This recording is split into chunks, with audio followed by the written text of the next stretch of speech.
mínútur og leggja líf og sál í verkefni en fótboltinn brútal, við vitum allir sem hefur verið lengi í hún. Einmitt. Og sástu rauða spjaldið? Vel? Nei, ég skilst að hún hafði tosaði hárið á henni og hún ætlaði sér ekki að gera það en já, nei, það er leiðilegt. Einmitt. Myndirðu segja að þetta hafi verið besta frammistaðan þrátt fyrir úrslitin? Mér finnst þetta bara í tröppugangnum, byrjum fyrst í mótinu erfiðan leik þar sem taugarnar voru þandar og ýmislegt bara og lifðum á og fengum sigur, spiluðum slæman fyrri hálfleik á móti Stjörnunni, góðan seinni hálfleik, mér fannst að spila góðan leik á móti IBVF og svo þetta bara næsta trappa, þetta var góður leikur á móti góðu liði Breiðabliks. Einmitt.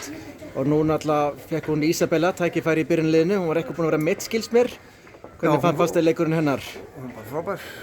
Ísabella frábær leikmaður og náttúrulega bara fekk í öklan og komin tilbaka og já, gott að sjá hana vellinum eftir. Einmitt. Svo ertu náttúrulega með fyrrum blika, Margréti Brynju í liðinu og ætli hún hafi ekki verið besti leikmaður liðsins enn í dag og hvernig fannst þér hennar fram með staða? Jú, mér fannst Margrét frábær en mér fannst þær allar frábær.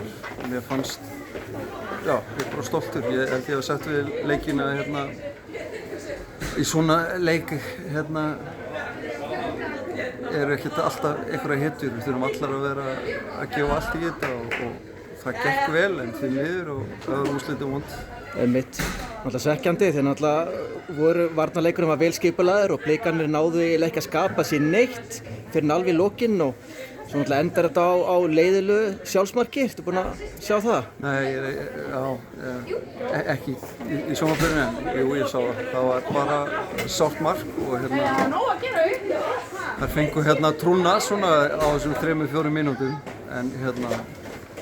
en ná eftir stoltar af mínu konu. Einmitt. En allavega þessi frammistaða kannski eitthvað til að byggja á fyrir næstu leiki? Já, ekki spurning. Við byggjum hún á þetta alveg svo við byggjum hún á Grindavíkurleikinn en þetta viljum við samt vinna. Einmitt. Herðu, bara takk kærlega fyrir viðtalið. Takk sömuleiðis.